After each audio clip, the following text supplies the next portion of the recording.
Welcome to the Always Better Than Yesterday YouTube channel. I am your host, Ryan Hartley. This channel is for heart-centered leaders just like you. I hope our time spent together helps you leave a heartprint where those around you are left better than yesterday. These interview sessions are sponsored by our great friends at Elevate Online Marketing. On episode 200, I'm joined by Joel Green. Joel is the CEO of Pro Level Training and the National Director of Nike Sports Camps. He's a former professional basketball player and a renowned motivational speaker. After retiring from his career in professional basketball, he founded Pro Level Training, which has become a 7-figure company. He's been honored to do a TED Talk, and he is an author. He has just published his first book, Filtering: The Way to Extract Strength from the Struggle. We have an awesome conversation about extracting strength from the struggle. I hope that this conversation helps you filter your way through life and leave you a little bit better than you were yesterday. Enjoy, my friends. This is episode 200. Please do share it with a friend, and thank you for being here. Joel, welcome to the Always Better Than Yesterday podcast. How are you? I'm good. Thanks for having me on. In the introduction, I've just talked a little bit about your new book, and one of the super impressive things about that was the trailer that you guys had done. Like, what was that to look back at? Because that was it was an incredible short 4 minutes of your entire life, your entire journey in 4 minutes. Like, when you first watched that back, what was that like? It was a little surreal, man, and it was eerie at the same time because the animators did such an amazing job of recreating the storyboard that we made of my life. And it was like I literally was reliving so much of what I had in my head. You know, I saw all these images in my head, you know, from childhood, you know, witnessing the shooting and running away from that when I was 6 years old, and then having them to animate something like that, and just, you know, the passing of my brother, and just those moments that were hard for me to face throughout my life. You know, it was eerie and a little tough to even watch it straight through. And the first time I saw it straight through, I was like, whoa, it was hard hitting. I remember I sent it to my brother just to have him preview it before I even put it out to the world. Yeah. And he called me. He said, "You okay?" Right. Yeah. No, really. Like, he called me back. He lives over in Germany. I sent it to him. He said, "You okay?" Yeah. I said, "Yeah, I'm good. I'm good." Because it hit us that hard to have to relive certain things. So it was great to see it, you know, because they executed perfectly. Yeah. But it was a little tough for me to watch at first, because it was like, man, this is so good that it felt real. Yeah. That's really powerful. Where in the world did you grow up? I grew up in Philadelphia. Yeah, I've read a number of stories. You know, I think obviously back to the likes of Kevin Hart and Will Smith, you know, both, you know, from Philly, and, you know, so I've got a rough understanding. But what was that really like growing up in Philly? It was tough, man. I mean, you know, Philly, it's a powerful city. I mean, what I mean by powerful, has a great influence on you. You know what I mean? You're more than proud to be there, you know, for sure. I love home. You know, everybody that's from Philly, we talk about it as if it's the only place that exists. And I see why. It's a place of great love, togetherness, you know, but at the same time, it can be pretty dangerous, you know, depending on where you grow up. And that's the environment that I grew up in. It was a dangerous environment, especially when you are really trying to do something for yourself. It's a crabs in a barrel mentality sometimes, to where others try to hold you down, because it's like, well, why you? How are you able to get out? Why are you able to achieve? So it can be a rat race many times growing up in that setting. But that's also a part of the motivation, at least I found, because it's like, I understand that there's a rat race of sorts. So it made me even more competitive as an individual, as a kid, because I realized, man, there's so many great kids of great talent, you know, in the game of basketball, and in so many avenues to where I'm looking to pursue. It made me step up my game that much more. But again, you know, once you reach a certain level and you really are consistent with, you know, showing others, hey, this is what I do, this is what I want to do. Even as a kid, then others will come behind you to make sure even those that's trying to pull you down that they can't, because they're going to make sure that they get you up, elevated, and get you out of here at the same time, to escape, the violence and things like that, and get you a college scholarship. And but Philly's an amazing place overall, man. I love it. It's home. One of the things that I really found with the trailer is that there would be a chapter of, I guess to use your word, struggle. And then after that, there would be a period of what seemed to be like focus, discipline, get your head down, study hard, work hard, whether it be your education, whether that be sports. Is that something that you channeled yourself in? Because I imagine you go one of two ways, isn't it? You either, you stay on the streets and you get involved in all the things that maybe you were too young to see. Yep. Like, how did you take that path? How did you take the path that you took? I'm glad you picked up on that from the trailer. I mean, that's exactly what my hopes were, for viewers of the trailer, was for them to see, again, that struggle point, the difficulty, and then see me translate that difficulty into something productive, right? Again, by way of the filtering process. And that's exactly how it's been. Not that every pattern is that cyclic to where it's like difficulty, good, difficulty. No, it's not like that every single time. But whenever there happened to be a difficulty, I look to see what I can take from it. I look to see what I can draw from it, as opposed to run from it. I'm not going to, just run from this thing and act like it doesn't exist, because it's like trying to escape a shadow. It doesn't disappear until you face it. You know what I mean? So it's like, for me, I'm not going to try to run from this dark thing. I'm going to own up to it and see what motivation I can get from it, get stronger from it, and so much of my strength that came from, as you just mentioned, from learning. A lot of what I feared throughout my life was just, I feared it because I was ignorant toward that topic. I didn't understand it enough. And that ignorance led to fear. And the more I began just researching and learning about different things, learning about myself, I feared so much less. And that's just really how, what you witnessed, that was the truth behind it all. Hey, my friends, I hope you're enjoying the interview so far. Just wanted to take a quick moment to let you know that we are in the middle of our first cohort of Good Fathers, a 6-week group coaching program for dads. It is my heart to create a space for these good men, to leave them better for those who call them dads. We're having some intentional, purposeful conversations that I can see the men in front of me are transforming in front of my eyes. They are having conversations that they've never had with anyone else, and it is powerful, and it is going to help them be much more loving and intentional fathers, intentional partners. And because I have such undying belief in the power of this group, I am bringing about a second cohort. Starting on Monday the 9th of January 2023, we're going to kick off with cohort 2. If you are a dad that wants to be even better for those who call you dad, then head over to the website abty.co.uk/goodfathers. The link is in the show notes.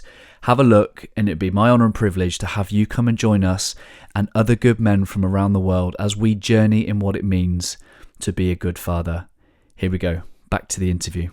What was your family unit like growing up? Was that a source of, role model, support, encouragement, or were you going it somewhat alone? No, I was never alone.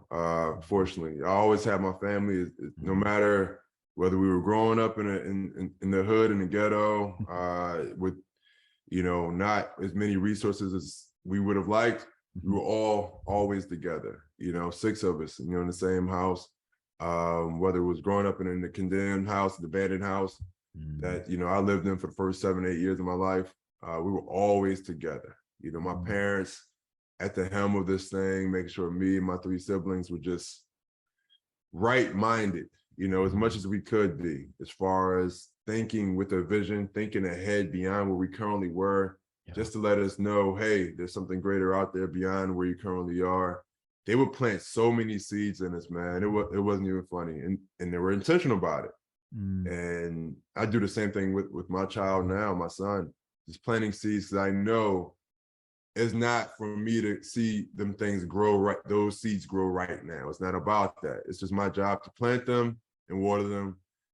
He'll help them to grow as he apply those things. And I always had a great support system with my parents. And then as I began playing basketball, had some great coaches that said, okay, you have some potential, you have a right mind on you. We're going to protect you. We're going to make sure that, you know, since you are a good kid, you know, we can tell that you want better. We're going to make sure that we help you get better. Yeah, that's really powerful. And I know that it's a big part of your heart to keep going back to that environment, to keep going back to some of your roots. You know, why is that important to you? Super important. I mean, you know, it keeps me, humility is very important for me, man. I know that's what's gotten me where I am today. It's got me where I'm going. And it's taking me where I'm going, rather. So for me to stay in that, you know, that state of humility, I have to remind myself often, look, here's where you come from. Remember those moments. Remember when, so that I don't get too high-minded on life. I don't even like when I witness other people being too big for others. No one's too big for anybody, in my opinion. I don't care how wealthy, how rich, how many accolades you have. It's human and human interaction all the time, in my opinion. So, you know, I take myself back home to remind myself, like, okay, man. And it feels good too, because again, it's home. So it feels good to go back to my old neighborhood, just to sit outside of my old house. You know, I don't tell anybody really. I just go and I do it randomly. If I happen to be, let's say 10 minutes away, I'm like, you know, let me drive past and just sit across the street or sit out front. And sometimes I'll get out and walk around the block, you know, and that's what I did when the last time that I went over there, walked over to the playground. I'm a grown man. I walked over to the playground where I used to go to, and I walked inside the rec center and just said, hey to the people. They didn't remember me, you know, but it just felt good. I remember the smell of the rec center. I just remember it was all still the same. So it just keeps me in a place of remembrance, of humility, and just keeps me working hard, because it puts me back in that place of, I'll be honest, desperation that I felt that helped get me out of that. And I love putting myself in a place of desperation in business, because it keeps that hustle there for me. I don't get complacent. So I do those things intentionally, which sounds a little crazy for some, but I love being in that place. Yeah. I throughout my life, I've always been quite passionate about what I do and do, in the sense of doing what I love. And I guess I got into my 20s and I started to put words to that. And you know, the work of people like Simon Sinek talking about purpose, it really inspired me. But then I came across this idea that actually there's a great level of purpose in our pain.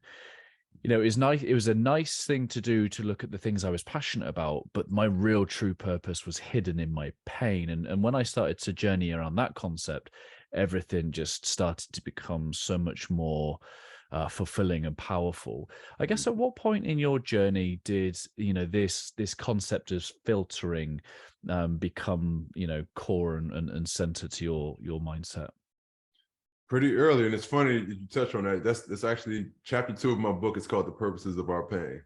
So I mean, it's like that's you know, that's a big component in regards to how I operate. I lean into the painful moments of my past, present, whatever the case is, because like you said, this purpose, the pain doesn't come for nothing, right?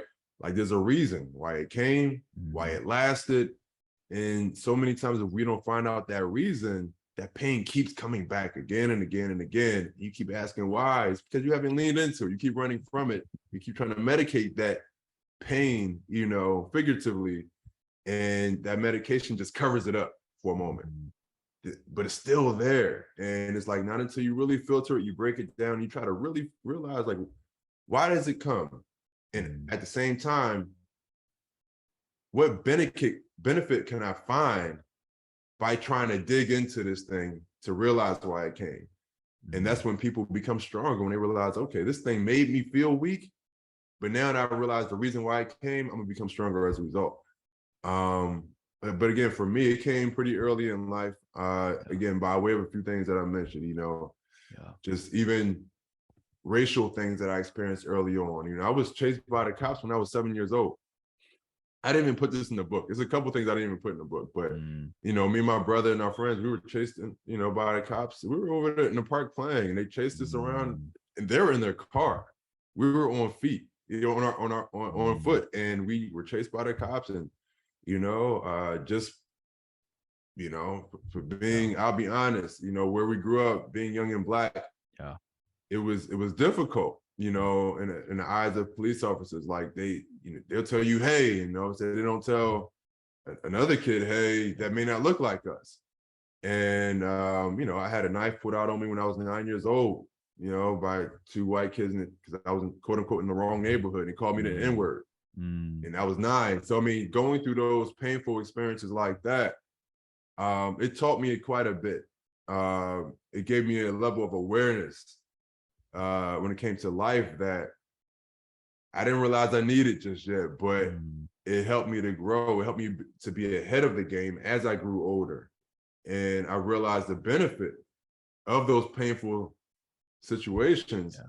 And I said, okay, let me actually begin to capitalize on this benefit and begin to break these things down. Why did I go through this?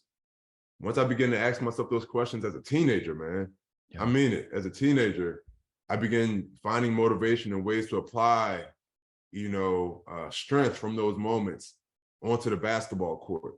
I would be angry from those moments, but like Ryan, I was angry as a child, man, and I was able to draw the anger from those situations and apply it on the basketball court, and that would help me to excel. So the filtering process, man, it occurred for me early on. You know, as a teenager, I lost tragically one of my older brothers, you know, and again, I began to ask myself these questions and began just really excelling despite, you know, those circumstances. Be very easy to start to see the world as a negative, unsafe place. Yeah, very easy to easily, man. You can walk around afraid. It's people do, you know, back home. I mean, and I see why. I understand why. You know what I mean? And that's why I do what I do now. That's why I wrote the book. That's why I speak to people from the stage. It's like, you don't have to fear. You know what I mean? There's things that can take you to the other side of the spectrum. You don't have to be afraid of life. You don't have to be afraid of failing. You don't have to be afraid of, you know, not being perfect. Be insecure. That means you're human. It's all right, you know, but just notice those moments of insecurity and those areas of insecurity so that you can work to secure them. There's nothing wrong with having shortcomings. And that's one thing I had to realize, because I was trying to be perfect at one point, man. And it's like, no, stop. That's too much pressure. Like, you will never be there. But there's nothing wrong with at least saying, okay, I have room to improve. And what gives me peace is working toward improvement, man. It's not about perfection. But I just feel good about working toward securing my insecure areas. You got the opportunity to do a TEDx talk, and you know, you talk about the topic of race, and that's what you chose to use your time on the red stage to talk about. Why that and not filtering? Why was that important to you to talk about at that time? It's funny, just as you said, at that time, it was a heightened time of, you know, as I put it, racial inequality, you know, especially when it came to police officers, Black America. Man, it was a heightened time of it. George Floyd just happened, incident in Minnesota, and Breonna Taylor, just Ahmaud Arbery. It was back to back to back to back. It was constant. And this is what I was constantly talking about behind the scenes, off camera, you know, with my family members, you know, with just friends, our group chats and things like that. It was heavy on my heart. And I wanted to do a TED Talk for years. And I thought for sure I would be talking more so about filtering, you know, all these different things. I'm like, man, no, I cannot have this opportunity to be on this stage past and not, and be African-American and not touch on these things, because I felt like an opportunity. I would have been doing not just my people, but America a disservice if I didn't speak on it, because there's not many people from a TED stage speaking on those topics. It's more just motivation. It's more just insight, which is great. That's why I've gotten into the TED platform and been a fan for years. But I felt compelled, man, and everything in me told me I better not speak on anything else besides that. You know, it was during, you know, the height of the Black Lives Matter and all these different things that was going on. I felt like I had to do my part.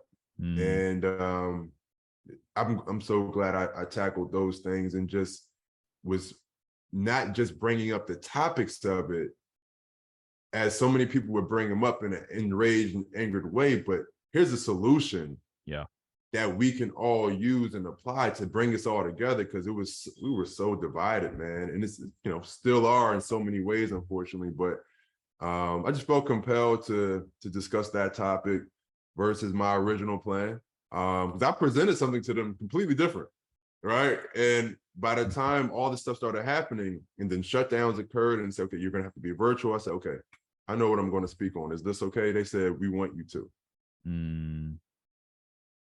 Yeah, thank you for that. It's really, really powerful. What led you to pro level training? Experience, you know, my experience. So me just being an athlete and loving it. Man, it's being an athlete for me, especially at a high level, it was the best. That's what I worked toward my whole life. And I finally got it. I'm like, whoa, this feels amazing. I'm literally walking in my dream and living my dream. And I love training. Like I always loved the training side of things. Every trainer I had, you know, athletic trainer, strength trainer, I would ask them so many questions, man. It wasn't even funny. And, you know, none of them actually said it to me, but I knew that I wanted to do that once I retired one day. Like for whatever reason, I got a high off of just like going to the gym early in the morning, being on the track at 4:30, 5 in the morning, and just getting better. It was so fulfilling for me. I'm like, man, I want to give other people this feeling. So while I was even playing, I got my business license when I was playing over in Ireland professionally. And I'm like, okay, I'm going to do something with my experience that I'm gaining. And during my off seasons, I began training some kids back home. I would have them come to the gym with me at like 5 in the morning. And then as a thank you, afterward, I would show them some stuff for about 20 minutes. Yeah. And they always, you know, they were excited for that, because it was like, oh man, we training with a pro, stuff like that.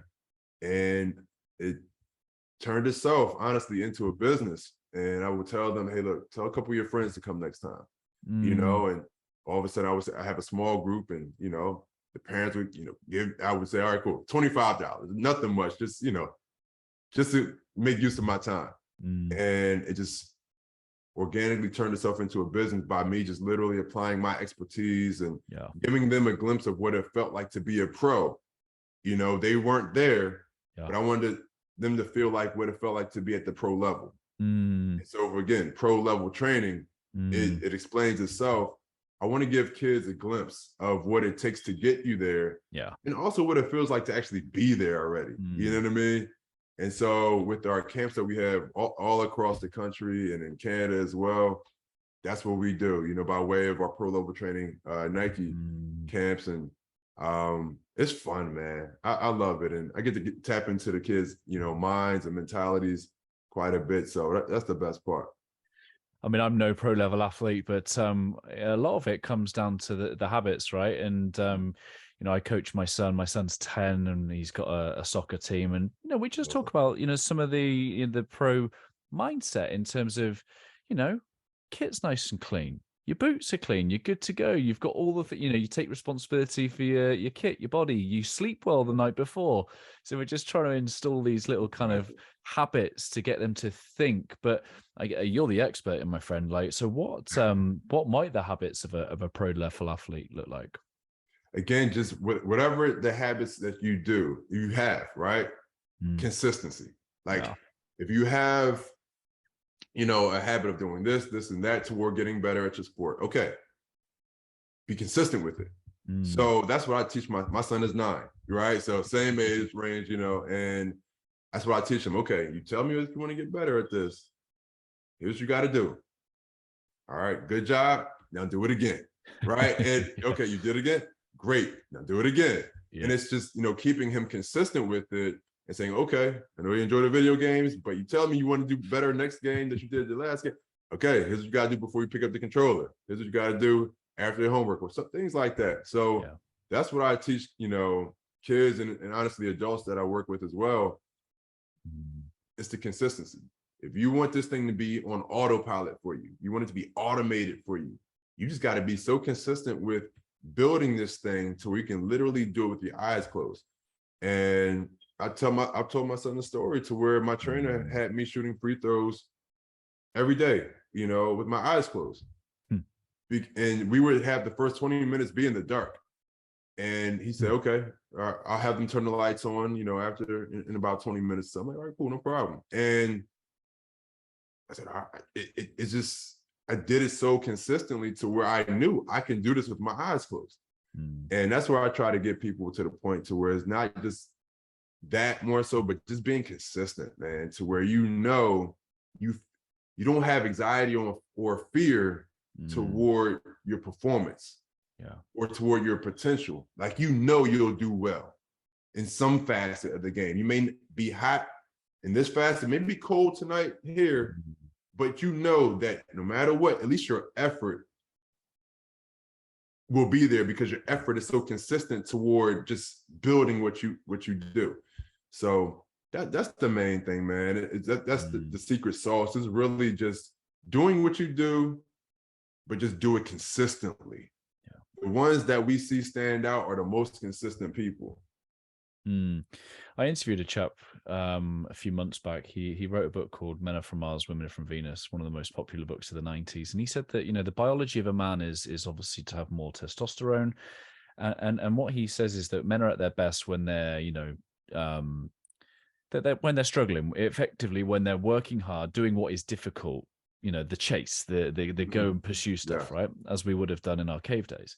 And yet the world is full of estrogen creating kind of stimulus, whether it be doing nice things like having a beer with your mates, whether it be nice things of the foods that we eat, the culture, the Netflix, all of those things, they're creating more estrogen in men. And therefore our men seem to be less doing what is difficult. There seems to be a less of a desire for this generation of men to do less of what is difficult. What's your perspective on that? Agreed. Agreed. Look, I will not run from that fact, man. We live in a different day now, to where we want ease. We want everything to be easy because technology has made it that way for us. We live in the Insta generation, Instagram, Instacart, everything is instant. We get that immediate gratification from so many things. We want it everywhere now. So with that desire to want everything instantly, we negate processes. We throw out processes. We throw out the journey. We dismiss those things so much to where now we're not willing to work toward things as we did in the past. We don't get that adrenaline rush from the chase because we don't want to chase that much anymore. And the growth's on the other side of the chase. Exactly. I mean, and that's so many people miss out because it's like, man, you don't know what's on the other side of hard because you're not doing everything you want is easy. It's one thing to be a man in this current climate, but also to be raising a boy. I'm reading so much at the moment. There's a book called The Boy Crisis by a guy called Dr. Warren Farr. If you've not read it, it's incredibly powerful to understand the world that our boys are growing up in. And I guess, I've just stepped out onto the water with, leading a men's group for the first time. I've been coaching groups for a very, very long time, but I'm specifically coaching a group of fathers in this journey around what it means to be a good father.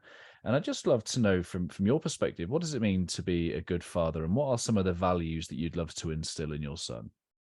Number one, you have to be interested in it.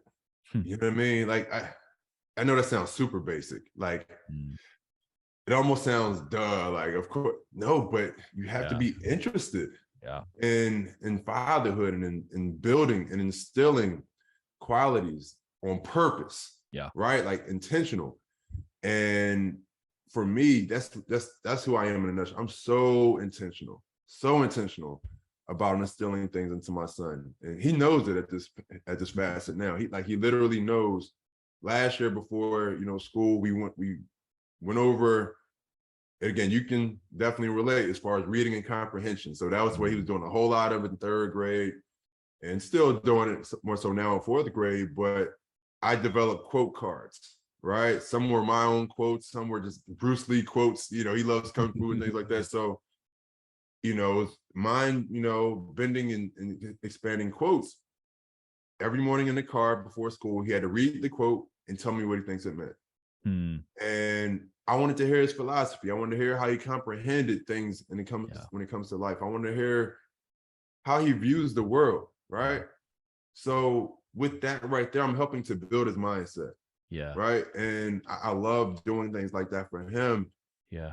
I'm just interested in his growth. I'm interested in seeing who he's going to be tomorrow. Yeah. Right. And so as a father, I've spoken to other fathers as well, just about different things. I'm like, look, show great interest in your child. You know what I mean? Show interest in their interests. And that's for me a big thing that has made me enjoy, the journey of fatherhood so much, because I'm so interested in his interests. I'm interested in who he's going to be, but I have to be intentional about teaching him what I currently know. That's all I can teach him.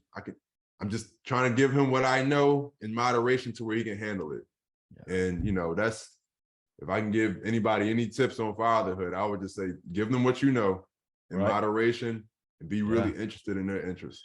Well, one of my fathers on the group, he pretty much said that. He said, I come to reflect that my dad was a great man, but he didn't teach me any of it. It's not until he moved out of home and he realized that he couldn't put something up on the wall, or those sorts of things. Right. Yeah, I spoke with my son the other day. We're quite open as a family. We speak quite a lot, and I was just saying, sometimes running business is really tricky. It can be really hard, and my energy at that time was pretty low. And he said, well, and I said, look, I'm okay. I'm at peace because this is my life's work. I'll be doing this for the next 30 years, And he's like, I hope you do. Like, my son was like, I hope you do, Dad. I said, oh, thanks, mate. Like, that's why? Cool. He said, because it's really making a difference, he says. That's cool. So I'm like, obviously my love language is words of affirmation. So I'm probing him a little bit.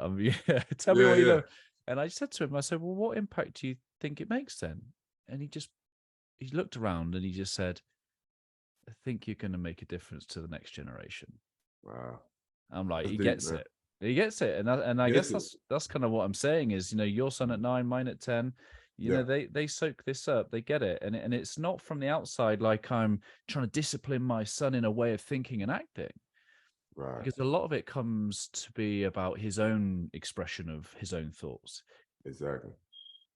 But we're giving him a kind of sense of identity, because I had a parenting expert on the show a couple of weeks ago, and one of his books, Hold On to Your Kids, says if we don't instill our kids with a sense of values, then the world will.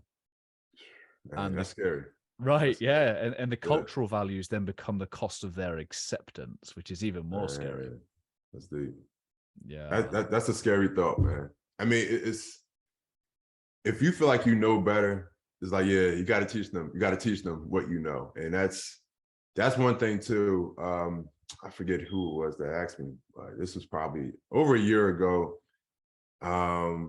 They asked, are you afraid of your son being out in the world? I said, not really. I said, because I feel like by the time he is out in the world, he'll be prepared for it. And that's the best I can do, right? Like, that's literally the best I can do is give him as much as I can give him. Instilling him at every stage of his life, every age of his life, as much as I can give him. And it doesn't stop. Once he's out of the house, he's a grown man. I'm going to still be giving him fruit. You know what I mean? I call my father now. He's still giving me nuggets, and it's like, that's what it's about. So I'm not fearful of him being out there. Obviously, I pray against influence. You know what I mean? To where it's like, I hope, this doesn't influence him, that doesn't influence him. But at the same time, I'm preparing his mind, saying, hey, look, if those influences come, here's what you got to do. You got to be wise. You know what I mean? And that's what it's all about. I'm not one that enjoys living in fear, right? So I don't want to fear for him. I don't want to fear for myself. So the best I can do is help prepare him and protect him as much as I can. and trust God at the end of the day, man. Yeah. And the word that you used was intentional. And I think that's it, isn't it? You know, I've come to realize that there's a level of peace that I will inevitably make mistakes as a father, and that there's plenty of grace for that. But yeah, it's purposeful, intentional. And I think John Wooden says that the satisfaction of knowing that we did our best is peace. Peace is the Yeah, result. love it. If someone's going through you know, some struggles at the moment, what is the way that they can filter their current situation and turn that struggle into strength? Please be curious. Be curious about the other side.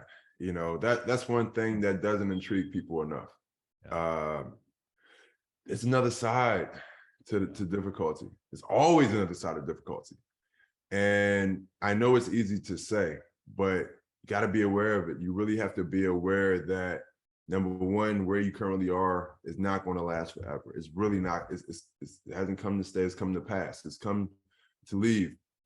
But you have to be curious about the other side. And as you become more curious about the other side and you look into the other side, that will be what gets you through.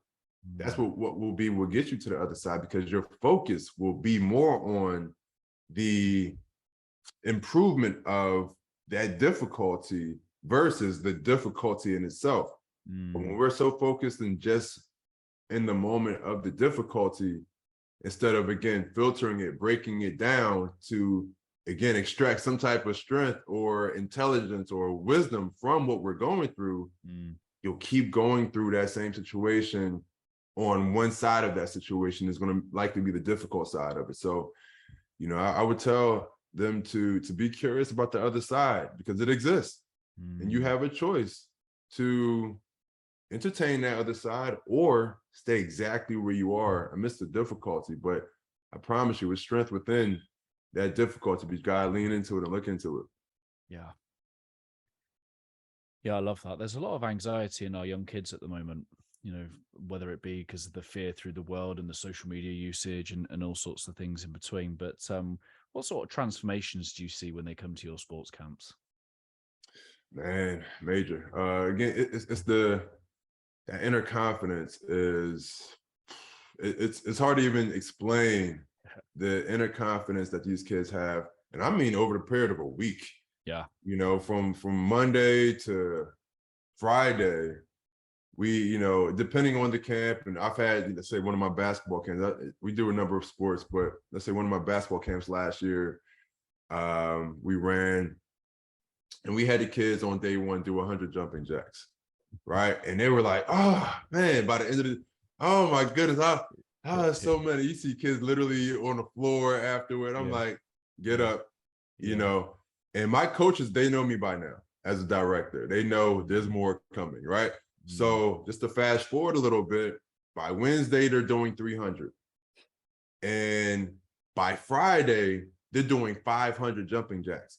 They don't see it coming, but all of a sudden, they went from complaining about 100, we only did 50 in gym class.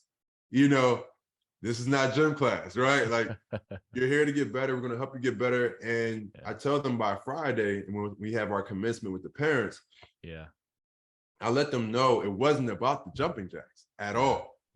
Right? It was about seeing that they can do something that they thought was unattainable. And they did it within a week's time period. And now they realize, man, I can apply the same mindset somewhere else academically in school or toward my other activity, toward music or some other interest or arts that I'm interested in, to where you have to begin exploring beyond your current threshold. The moment you start exploring beyond your current threshold, you know, your current state of stamina, but you do it step by step, you will see how you can just become amazing like that. And I let those kids know, like, look, I know it hurts, but growth hurts. It's called growth. It's growing pains for a reason. Like, but you grow and you just level up. So that's one thing I see with these kids, man. Besides the social component, which is always great to see them make friends, man, just to see their inner confidence by Friday to say, Coach, man, I'm gonna do 200 at home on my own. It's like, wow. Like, I've almost been brought to tears with kids coming up to me like, I told my mom that I did 400 jumping jacks. Like, I love seeing that because they believe in themselves more. Powerful, so powerful. And that's like a life-giving thing, isn't it? Like that. I have a word called heartprint, and for me that's like the legacy of our interactions. Like that, whilst you might be there for 5 days, that's like a lifetime of habit that can give and give and keep giving and keep giving. I find that really, really powerful. And yet it just goes to show how much potential people leave on the table every single day. Every day. Yeah, every day. What I know you're passionate about accountability. What role does accountability play in all this? That's I'm not gonna say it's everything, but it's close to it. When it comes to wanting to improve, wanting to grow, wanting to have success within whatever you're doing, a relationship, a business, any profession, everything, you got to hold yourself accountable for it. I mean, you can't have all of these reasons that don't include yourself. If you do, that's probably an excuse. Like, if you're coming up with this reason that went wrong, that reason that went wrong, this not going right, and you're not ever saying yourself, you're probably making a bunch of different excuses. You're not holding yourself accountable. So I think by us holding ourselves accountable, we then realize that we have the ability to, again, either create or deteriorate our realities. We have the ability to literally make happen what we desire to make happen. This is not metaphysical stuff that I'm talking about, but this is actually just reality. Like, we have the ability to have a great relationship. Yeah. Even if it's just from our side and not from the other person's, part in the relationship. It's not just an intimate relationship, but it can be a business relationship, whatever. If you hold yourself accountable, you're doing your part. And that's all you can really do. But so many of us don't hold ourselves accountable for our happenings and our end results because it's easier to blame shift. So for me, I love to hold myself accountable just so I know exactly what you said earlier about from John Wooden.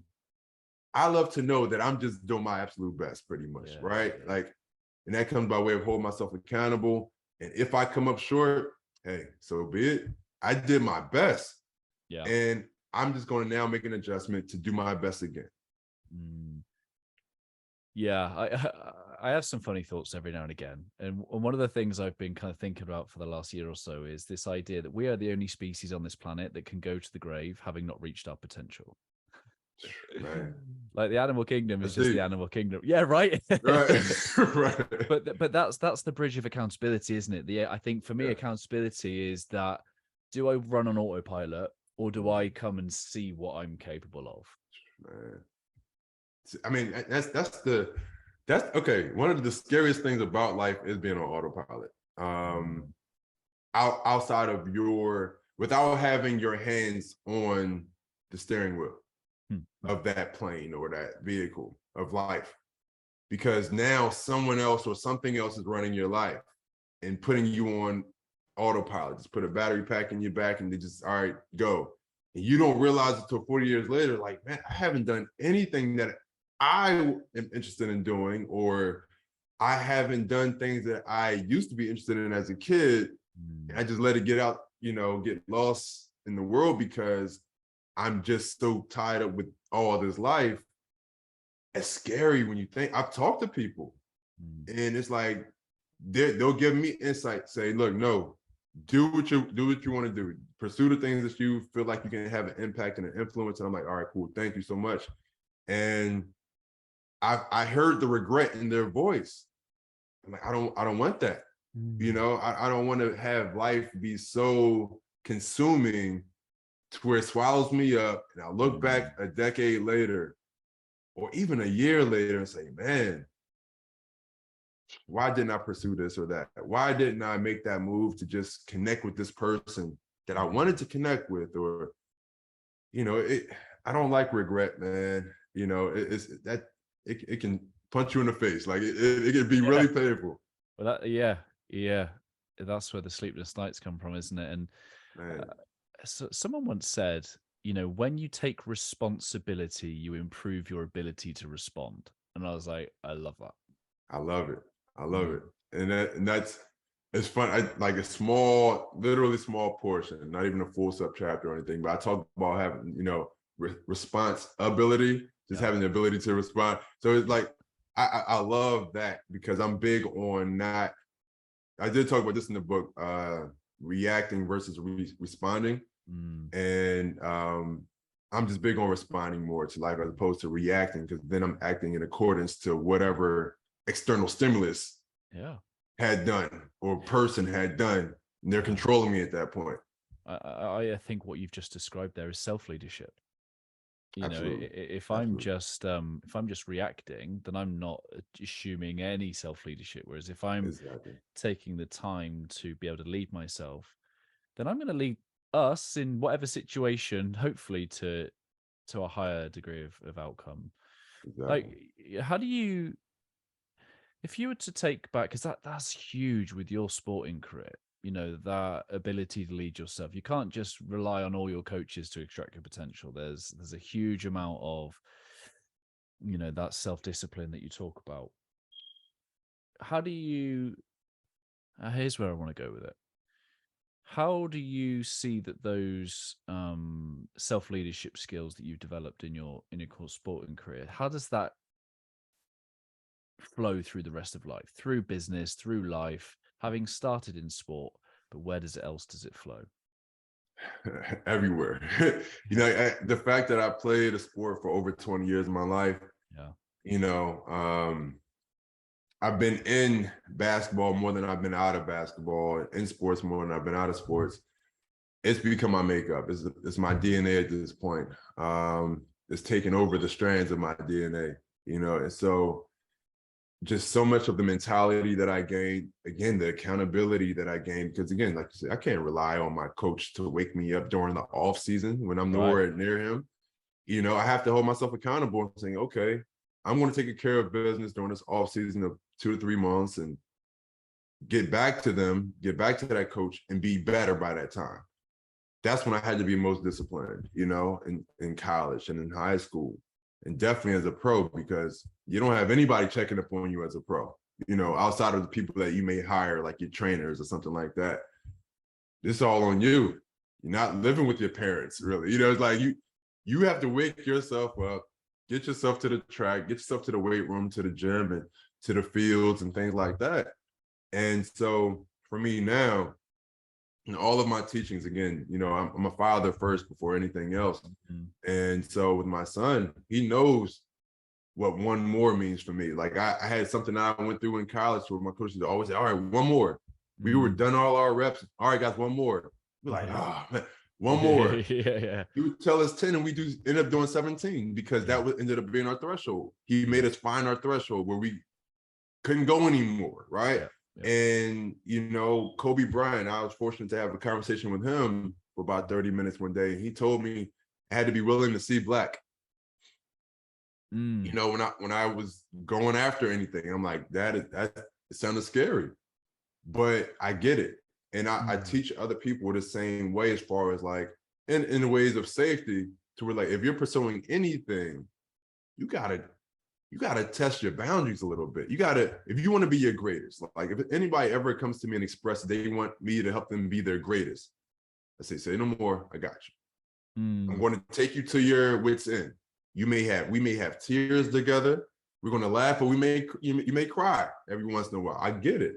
But I understand through those tears, there's something on the other side of those tears. You will be so glad that you endured this thing that may not have always been enjoyable, but you're going to realize how endurable it is. And on the other side of this thing, you're going to be like, wow, I'm so confident. I'm so great. And again, like you said, I can now apply these things in other areas of life. So everything that I've gained from sports, the mentality, the mindsets, I apply it in business. I apply it as a father when I'm teaching my son how to work hard. Work ethic has been the best thing I've ever learned from sports. Yeah. You know, outside of teamwork, you know, now I'm able to work with others in business. You know, I know how to respect authority figures. I had to respect my coach. So those intangible things I now relate to my son and others. So often people visualize goals and they think about that successful moment. They might think about, you know, shooting that buzzer moment, you know, What's the greatest moment of your sporting career, and how do you kind of reflect back on that?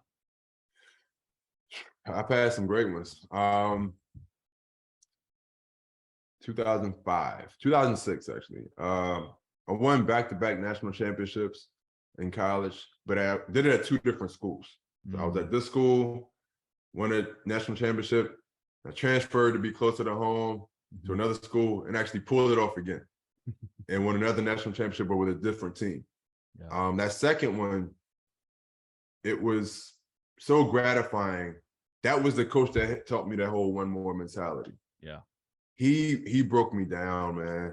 He helped me. He stripped me of the pride that I had in myself, the ego. I'm serious, the ego, the pride, and had me start from scratch. Yeah. And that, I found out how beautiful that was because I already was good. Yeah. And a champ. And a champion, right? So, you know, I was the only person on that team that won a national championship. The coach never won a national. But the fact that he stripped me so much of the pride and ego and things like that, and I had to start from scratch. I was already at my ceiling, but that ceiling became my floor, right? Starting from scratch, I had to start over. So I was already up here, but the fact that that now became my floor, I grew even more and created a whole new ceiling. So that was probably the most gratifying thing for me because he taught me how to get better, become my greatest, but to find a way to humble myself to get even better than that. Yeah. And so that mindset, man, is what I apply in business and in sport and in life now, to where it's like, it's always somewhere else you can grow to as long as there's an interest to grow. Yeah. And it's always another way to grow and improve other areas. And so that's I would say the most gratifying thing I've picked up from sports. And from that year, that moment that I had winning 29 straight games and winning the championship. And that came after a really bad loss, by the way. I have to mention that. You know, we were projected to be #1 in the country and all this stuff, but we had this horrible loss. We lost by like 20 points this one game. It was 7 games in. And we had some crazy practices, right? I'll say that. And we never lost again. But it came after the loss. So I realized how important even that loss was, right? It taught us something, and we didn't want to taste that anymore. And so I found beauty even in that, man. It was a great year. So good. So good. I think the All Blacks have a phrase called "go for the gap," which is like, when the best are at their best, the best get better. And it's, I think if you don't have that humility, you don't look for those opportunities to get better. You're quite happy being at the top of the pile, and sooner or later someone else will overtake you and replace you. Exactly. I mean, that's nothing but truth, man. I've been there. I've been replaced. So right. I know how it feels to be on the top and to be honestly, I'll be honest, to be complacent, to rest on my laurels, and then be played out of position. So the fact that I've had that taste in my mouth before, I don't want that any longer. And I now know what tools, and still gaining tools, man. I'm big on constantly growing. I have not reached anywhere near my threshold yet. Yeah. So, I just know what some things taste like, though. And I'm like, I don't want to taste that again. I don't want to experience that again. Let me do this or that to combat complacency. Let me act as if I suck, right? Like, let me just act like I never achieved anything. And like I mentioned earlier, I put myself in moments of desperation. Yeah. Mentally. I may not be desperate. I may not be in need of money, right? Or revenue, but I act like I am. I promise you, right? Like I will tell myself, nope, you guys are broke. I told my son, we got no money, man. Why are you asking for that, right? Why are you acting like we can afford that? Yeah. And even if we can, I want him to know, no, we have to work for this. Yeah. Yeah. Character building. That's what dads are good for, building character. So what do you hope for people that pick up a copy of your book and they sit down and they read your story that you've taken so much time and effort to put into? What do you hope that they take from reading it? Ultimately, I want them to feel some conviction, right? I want them to feel that they can be doing so much more for themselves. And again, that's the main thing, for themselves. And I don't mean that selfishly, but they have to stop relying on everything and everyone else to validate themselves, right? To build them up.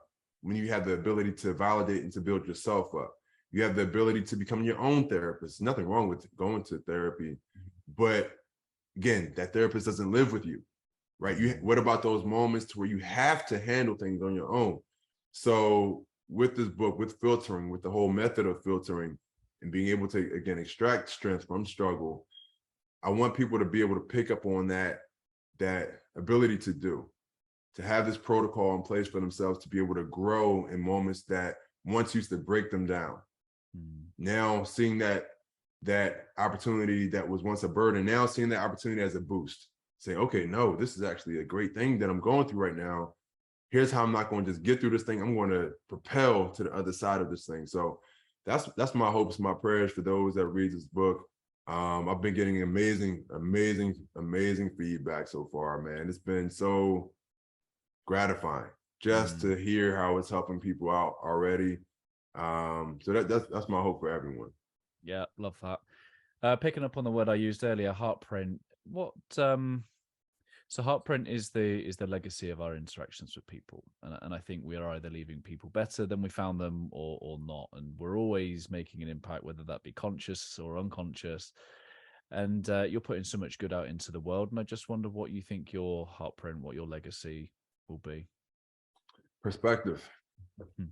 It's just really being able to see things, seeing life, seeing people through multiple lenses. I feel like we need to have a greater understanding of people who may not look like us, who may not sound like us, who may not be where we're from. You have to have greater perspectives to even have empathy toward other people, to be able to feel what others may feel, even if you never felt it, right? So I'm just doing my absolute best to help instill that in other people, so that they aren't, one-sided, single-minded, and just so subjective in their thinking, which leads again to being closed-minded. So for me, my legacy, I would love for it to be the fact that I help other people to gain perspective on life. Yeah, that's really powerful. My friend, thank you so much for your time out your day.